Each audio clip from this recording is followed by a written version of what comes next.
Hello, and welcome to Now Where Were We? A series of short videos about the history of Olympia, Lacey, and surrounding areas.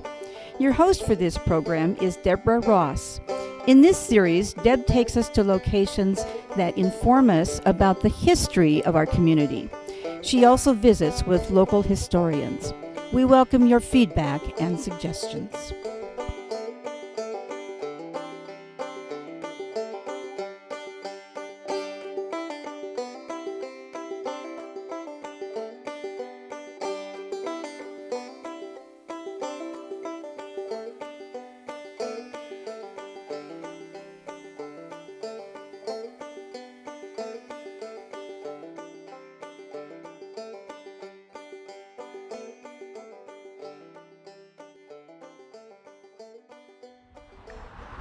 Hello and welcome to Now Where Were We? An ongoing series of short videos about the history of Olympia, Lacey, and surrounding areas. I'm Deborah Ross. And today's the second episode in our new series that we are calling By the Decades. In our last episode, we talked to Don Trosper about the arrival of the first Americans to Tumwater in the 1840s. And today we're in the 1850s, and we're going to be talking about a very, very important event in the history of our area. We are at the busy Old Pacific Highway just north of Lacey in the Nisqually Valley. And I'm really pleased to have with me today Drew Crooks, who is my go-to guy for the history of this area in the 1850s, what led up to it, and what came after. So, Drew, thank you so much for being here today. Well, I'm very pleased to be here today.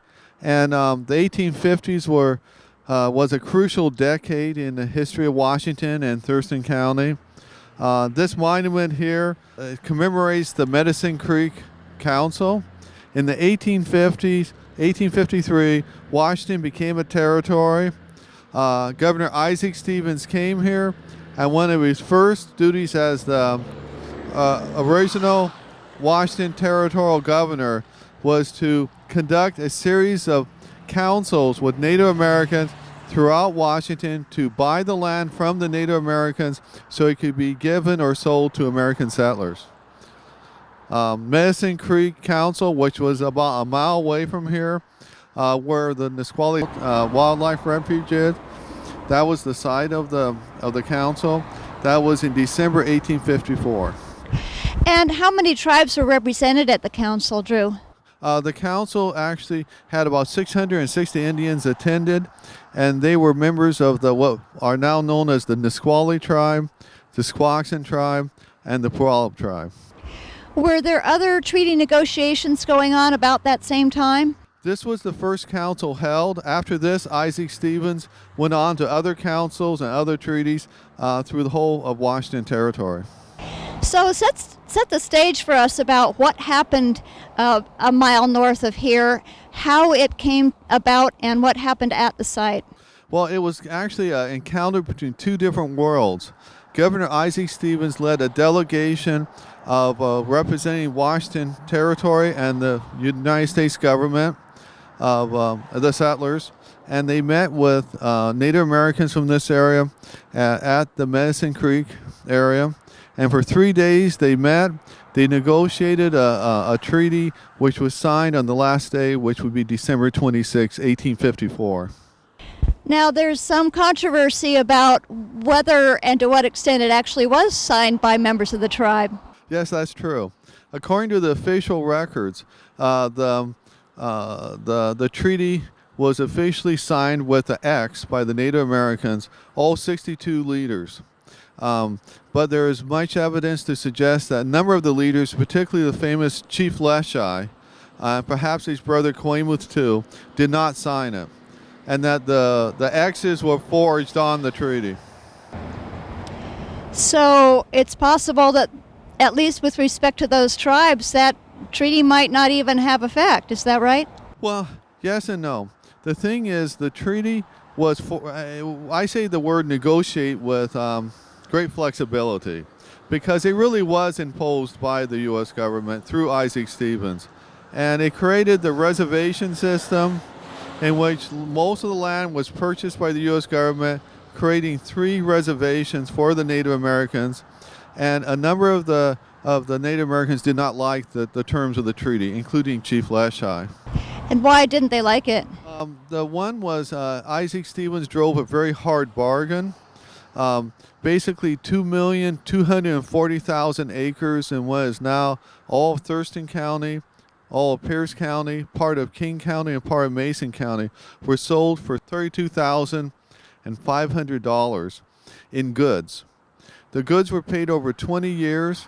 The average Native American received probably about, maybe $1 or so per year. The land that was assigned for the reservations were really ill thought out, particularly for the Nisqually Tribe. The reservation in the beginning was right near the Nisqually Valley in a wooded area up from the river. That was not what the Nisqually people wanted. That was not where they actually lived and hunted and found food. And kept their horses on the prairies too. So resulting from that, some resisted and some accepted it. At the council itself, I would say some of the Native Americans opposed it. Some thought that was the best they could do and accepted it. And some probably didn't understand what was going on. So then what was the aftermath of that? Well, the treaty was officially signed on December 26th. It was sent back to the Washington, D.C. The U.S. Senate ratified it and the president signed it. So it became an official law. War broke out in December 1855 from the Native Americans who resisted the treaty, led by Leschi. They were defeated by the summer of 1856. And at the very end, Isaac Stevens had another council. And under the authority of the Medicine Creek Treaty, he changed the reservations to give the Nisqually people and the Puyallup people much better land. And that was signed by the president as an executive order in 1857. But that didn't end things. No, the problem was the treaty that was assigned to the Nisqually people, 2/3 of it was in Pierce County. And about 100 years ago, roughly 1916, the people of Pierce County, particularly Tacoma, voted in an election to buy the land and to give it to the United States government to be a military base. And so 2/3 of the Nisqually reservation was lost at that time. And what happened to Leschi? Isaac Stevens did change his mind, and he gave better reservations to the Puyallup and the Nisqually, but he was very bitter against the native leaders that opposed him. Quaymuth was murdered in 1856, and Leschi was hung for murder in 1858. Many people at that time thought it was a travesty of justice, and recently, about 10 years ago, there was a retrial, a historical trial, that exonerated Leschi for the crime he was said to have committed. Under the grounds that he was actually at war and therefore not guilty of murder, is that? Yes, he was accused of murder during the Puget Sound Indian War, and the jury in recent years found that he was fighting for his people and was fighting as a soldier and therefore could not be condemned for murder. Drew, can you tell us a little bit about the aftermath of the treaties and what the status is now of the Nisquallies and the other tribes who were affected by the treaties? Even though the treaty, in a sense, was imposed on the native peoples here, the treaties became the basis for the reservation system, the promises of federal assistance that sometimes were completed and sometimes were not, but they became the basis for the whole legal position of the tribes. Particularly important to them was in the treaty the right to fish at usual and accustomed places, because the Native Americans here remained fishermen or fishers, and they continued to fish as their way of life. And in the 1960s, there was a fish wars in which particularly the Nisqually and the Puyallup fought to have their fishing rights restored. They were with the boat decision of 1974, and since then, fishing has been a major part of the way of life.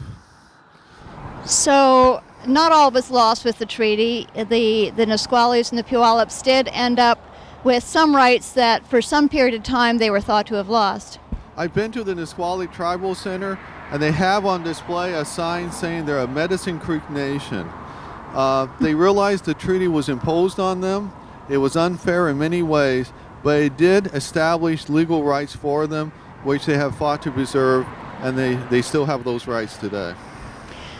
Well, thank you so much, Drew, for coming by to this busy intersection, but on a beautiful sunny day, and to give us a little bit of the history of the important history of what happened here in the 1850s and its aftermath. I really appreciate it. Oh, thank you very much. Thank you.